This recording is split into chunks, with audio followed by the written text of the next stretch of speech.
And welcome back to Flexible Games, where we are playing a vintage story. And look at that. The last remnants of winter have started to fade. Look at that. All the water is melting. Everything is coming to life again, and it's glorious. That is absolutely a good sign, because not having the ability to grow anything is hurting me. I want an enormous flax harvest is what I want. Okay, so we're gonna put that away for now because we're working on better things. We have some blister steel. So what are we gonna do with that? Well, I will tell you what we're gonna do with that. We're gonna make some things and stuff. Let's get some steel going. I want that. I don't want that in my hotbar. I want that in my hotbar. I don't need poultice on me. And I need that to light you. Okay, don't light both of those at the same time. Give this one a couple heartbeats before you do it. Because remember, they have to get to 1100 degrees. The ingots themselves have to get to 1100 degrees in order to be workable. And you're going to want to keep them full. This is because, you know, the iron blooms are a little bit more of a nightmare to work with. I mean, they truly are. I mean, just try it. Just try it in your game once. I mean, they are not fun, which is one of the reasons why I modded that process out of the game. So, the blister steel is much easier to manage. And, the way that you process it, you actually, because I have the anvil recovery mod, you actually get a little bit of the bits back, which you then can smelt again into, more ingots, and you basically have zero waste. Compared to something like the Hellhammer, which would absolutely waste all the bits. You would not get those back. At a certain point in the game, you're not going to care about how much waste there is.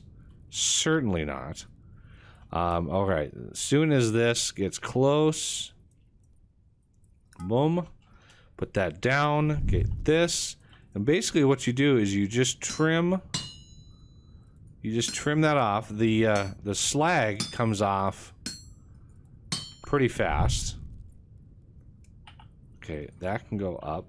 I'm gonna grab that, put two more down, put that down. The slag comes off in a 3x3, so don't get too happy with your clicks. I need to take my magnet off, of course. Alright, this one is ready.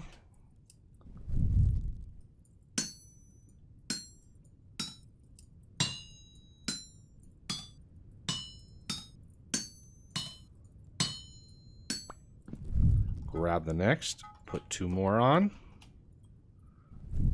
And you can get yourself into a rhythm with this and really, literally hammer these out really fast. Huh. Oh, almost. If you make that mistake, you can hopefully rectify it. If you can't, you can turn the part back into bits with a chisel, usually. Yeah, you can use a chisel to break it back down and resmelt it. All right, we have we have 4 steel ingots on our way to glory. Make sure these stay full.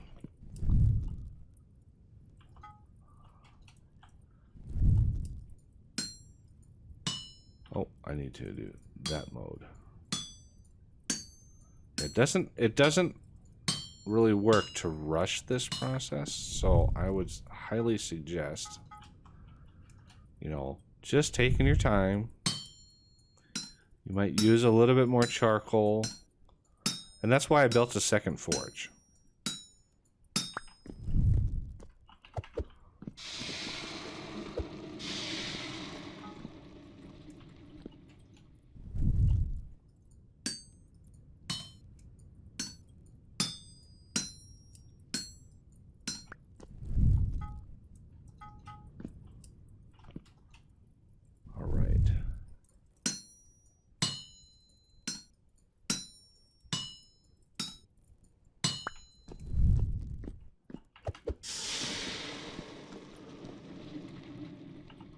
Oh, we are getting so much. It took a long time to get to this point. This is a lot of work getting up to here, but it's very worth it. This first batch of steel, we're going to make our first batch of really nice tools with this. And that's gonna bring us into the next major phase of the game, which is just massive production.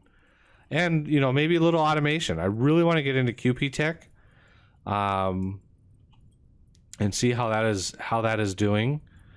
And QP Tech has its own smelting process, so you'd be able, you know, at a certain point, be able to mass produce ingots without this process, right? You can mass produce, you know, steel. And it's not, you know, it takes the manual process out of it completely, which is nice.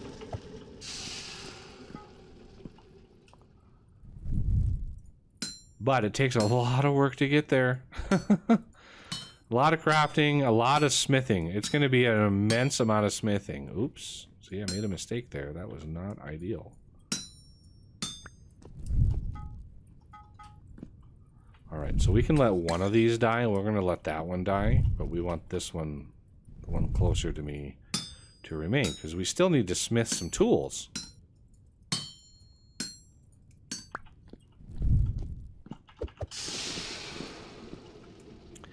If you're really efficient, I mean, if you're really efficient, you could have a third forge and just be a machine and just constantly be processing these.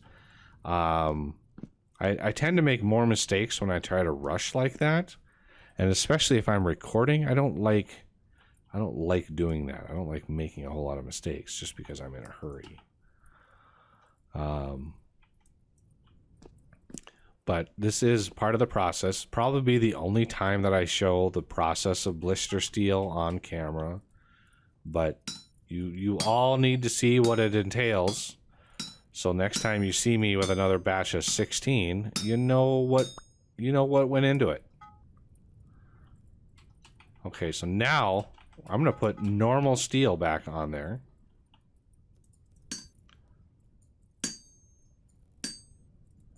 Or what we could do is just put that on there, right? Steel pickaxe head.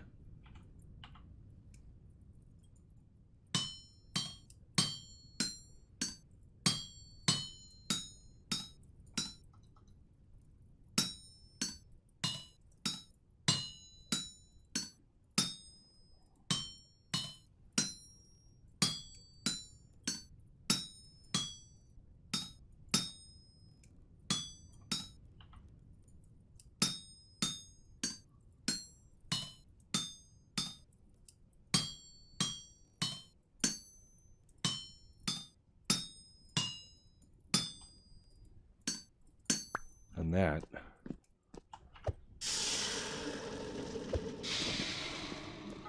I need to process these before that charcoal goes out.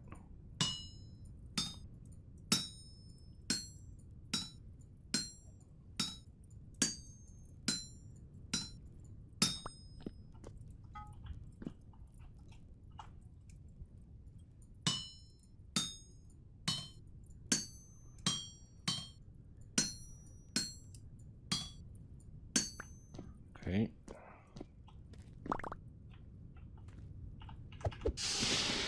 So, all the blister steel has now been dealt with.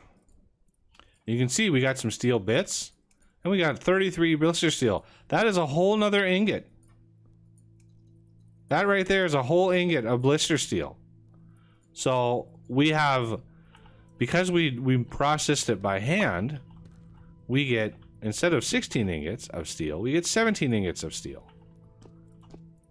And now I want, where is it? Not a steel, I want a scythe. I want a scythe.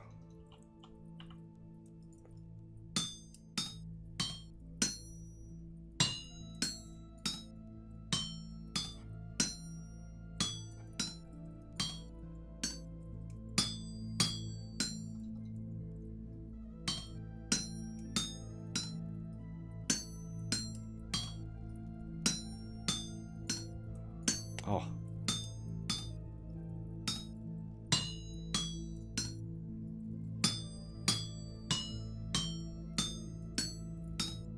Why are you going up like that, sir?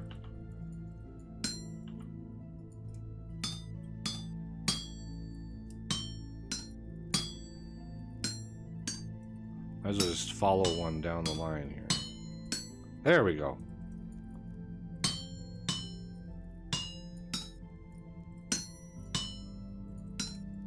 And so we'll get steel bits out of this as well.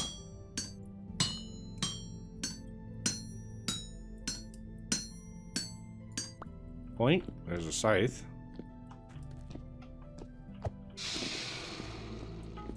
And then I want shears.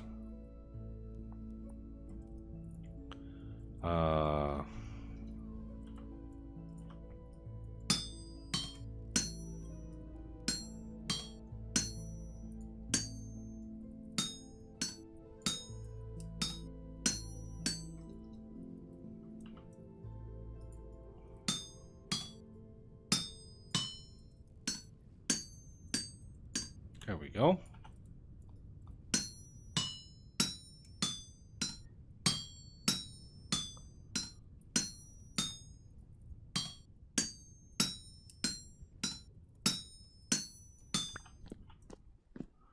I love how the model of the shears is way cooler than the than the actual like thing that you make. So the shears. So what I'm wanting to make, of course. Oh, I think we're gonna need some. We're gonna need some resin. All right. Now, if I remember my own recipes, and we're gonna need some sticks. Okay. So, first things first, steel pick, sticks, resin, and diamonds. Steel pickaxe, steel diamond tipped steel pickaxe, right? That is like a super upgraded version. It's very fast at mining, but it's not the be all end all. If you take that and you wrap it more in diamonds, you get the world eater. Oh. All right, so now I think what we want here is the diamond scythe. So it's the same sort of recipe. Gives us the diamond scythe. And I believe the shears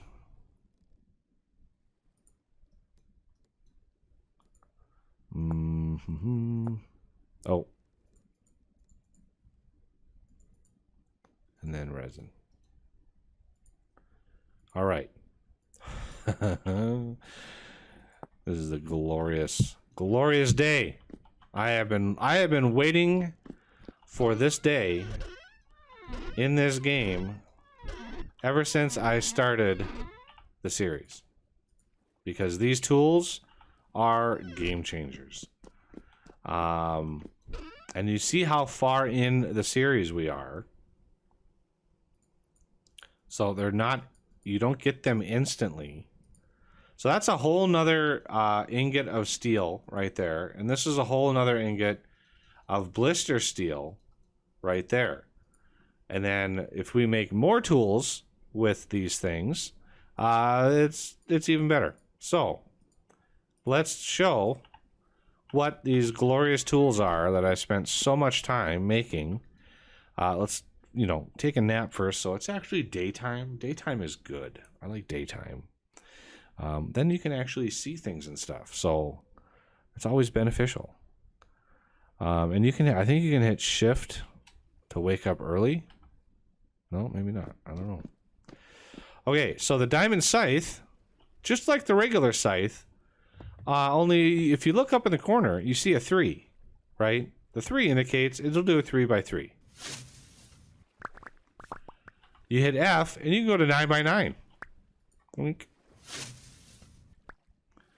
And this is another reason why I introduced the magnet make this process that much easier.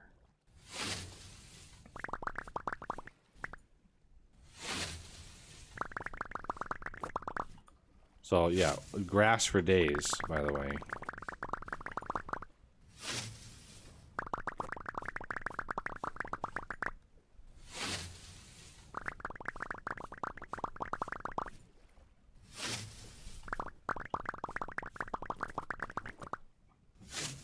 All right.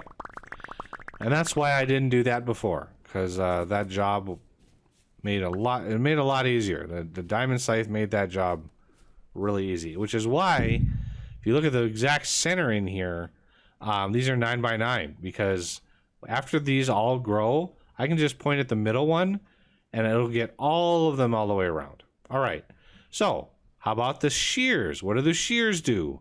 Well, the shears have the same thing, right? They have the same sort of indication that we have volume that we can do. But the shears are different in that it is volume instead of area. The scythe is more of a 9 by 9 max size area, whereas the shears can do a volume, a 9 by 9 by 9 area.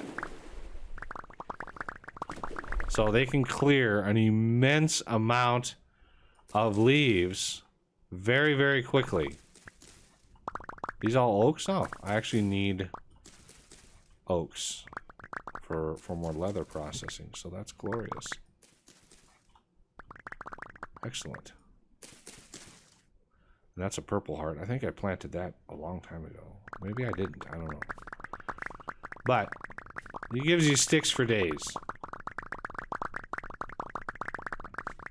You can hear the sticks. Oh yeah, you get a lot of sticks.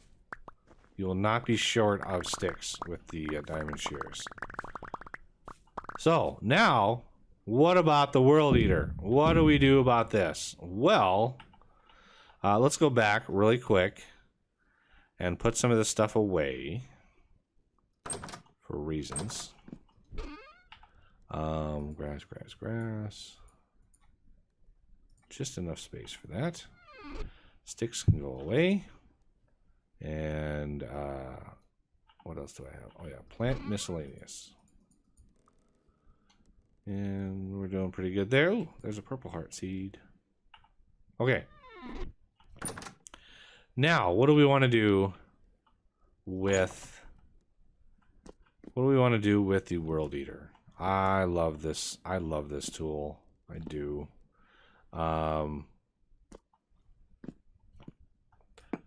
It can get you in trouble though, so be careful with it.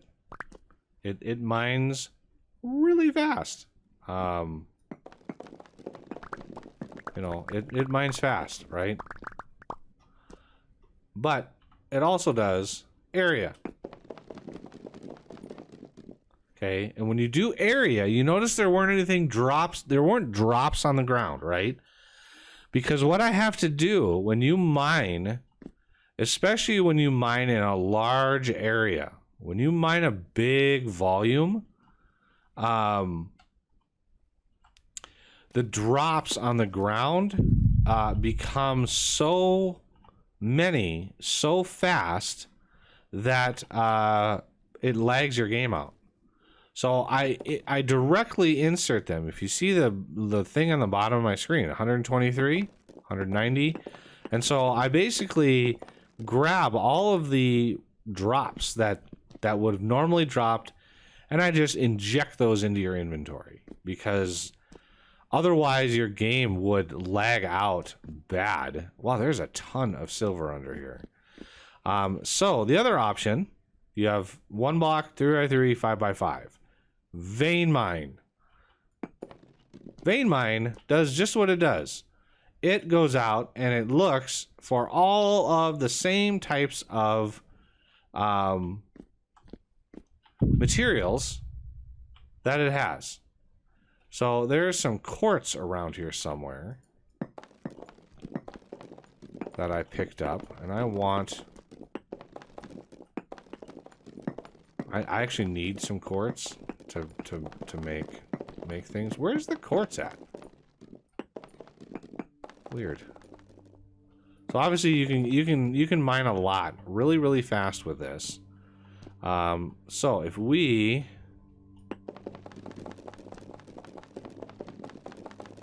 get a little crazy. Yeah, you're not going to be shy of rock, by the way. Yeah, I guess, oh, here's some more silver. And more silver. Good lord, all the silver. Looking for other thingies to mine.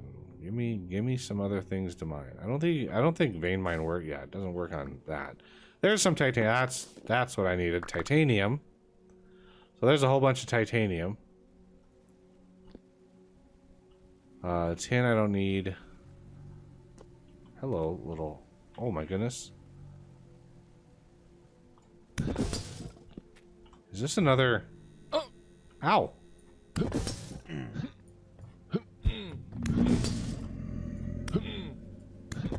Good lord, what? How did this?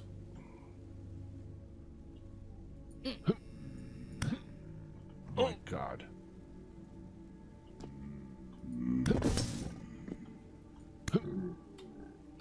This is a new one on me. And you know what? Ow!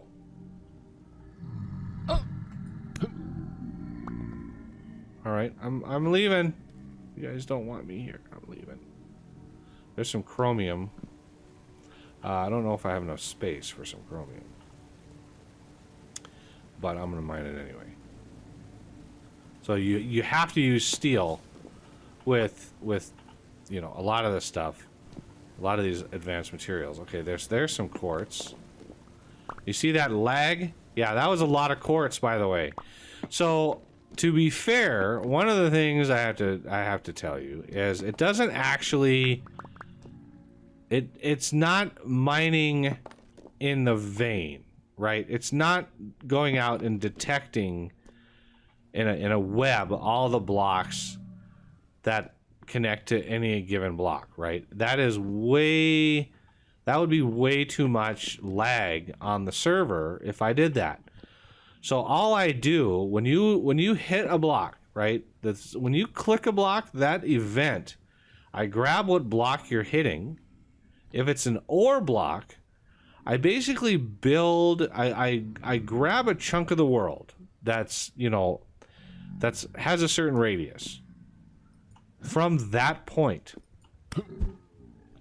and I grab that chunk, and then I go through every block in that chunk. And if that block matches the one that you hit in terms of like generic ore, so it'll match like ore medium with ore high or ore rich, right? It'll match the ore, and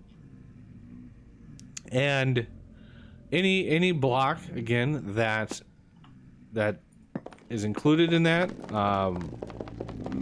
I grab. Oh crap.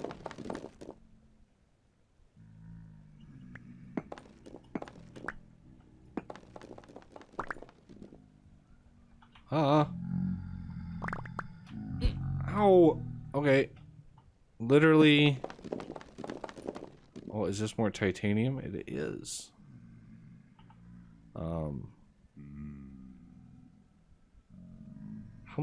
I'm down to 0.1 health points.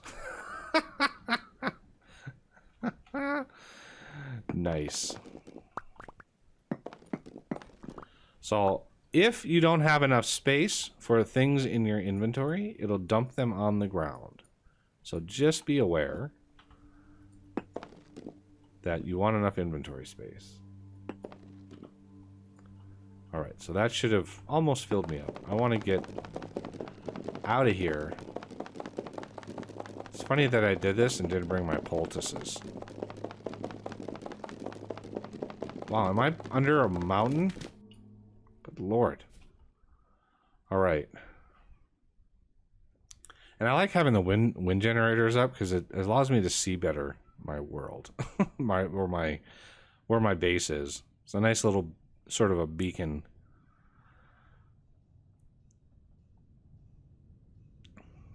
Okay. I am in desperate need of health.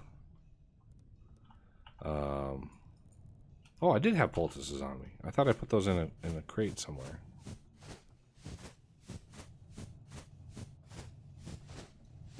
Yay. Alright, so yeah, andesite, we're going to need a crate for that. All the rock types, I want to get a crate for all the rock types. And now that we have quartz... where's the clear quartz? Clear quartz. We have tons of clear quartz. We can grind some more quartz down. Because I want to make some more cementation furnaces. So, we're going to craft a whole lot of quartz. Quartz. You can see I've got enough space in here for all the things. And we are going to take our magnet off, naturally, and then turn on the pulverizer. Because we're going to need a lot of steel. I already know we're going to need a crap ton of steel.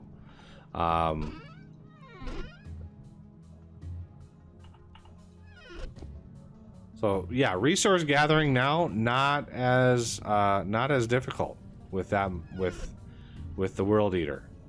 I'll be able to grab quite a lot of material very, very quickly. Where is my... There it is. Gears. And... all this miscellaneous stuff. Usually I have... Usually I have crates for all that stuff. So I just go back and right-click, and it just dumps all the stuff into crates. So that's what I'm used to. So all this sort of like mindless clicking of chests, once I have enough enough crates, I'll be able to get rid of that whole process, which will be so nice.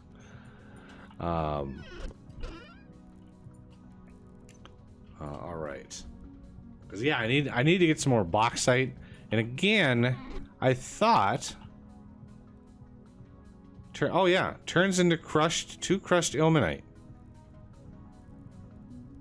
Okay, silver, that's not what I was looking at. Sphalerite, chromite. So that is bountiful. That's 3 crushed. Titanium. That's rich. That turns into 2 crushed. But I need the pulverizer tier 4, which you guessed it, is steel based. So I need to create pounder caps, 2 pounder caps. So there's 2 of my ingots right there. I need to create 2 pounder caps of steel in order to start crushing the ilmenite, which again is titanium. So I wonder what the ratio is here. So this turns into 2 crushed, right? 2 crushed ilmenite. A rich chunk. A rich chunk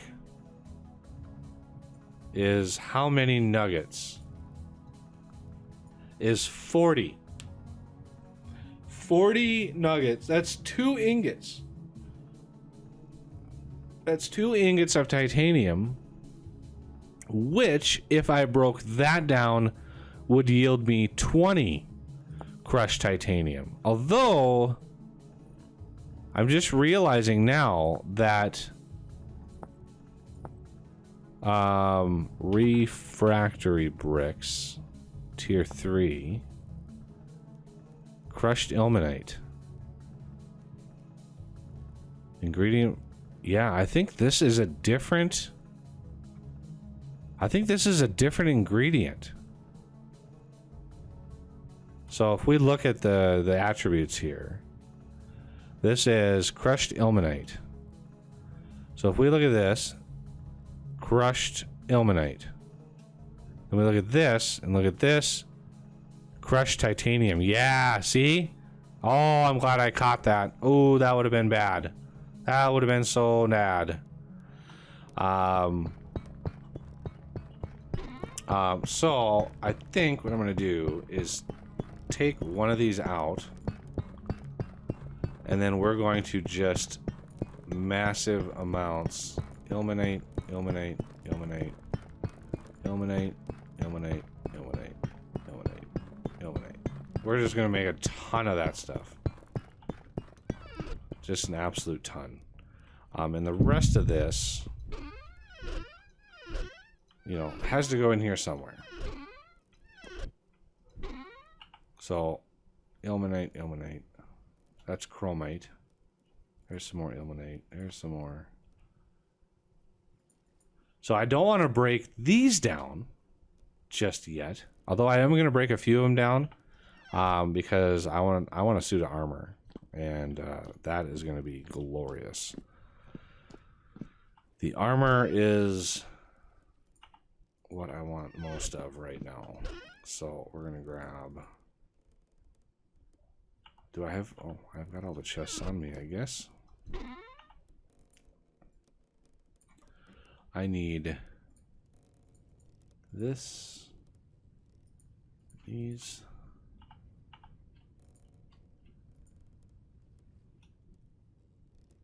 Oh, I shift clicked with that open.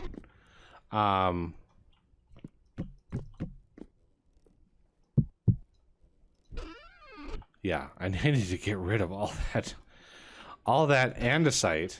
So there's a whole bunch in here. That's kimberlite. Andesite, andesite, andesite.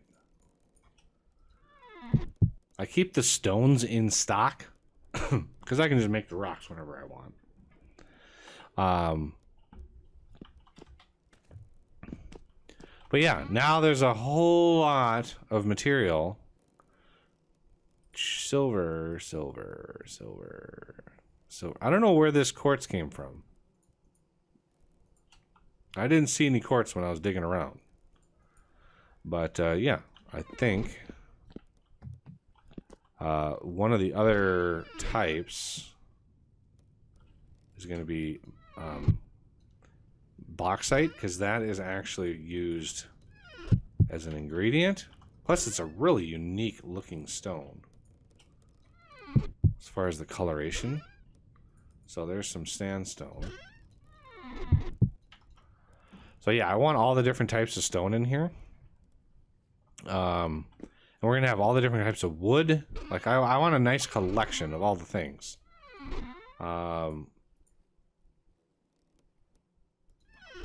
Good times. But that's gonna have to do it for this episode. And I thank you for watching. And I will see you next time.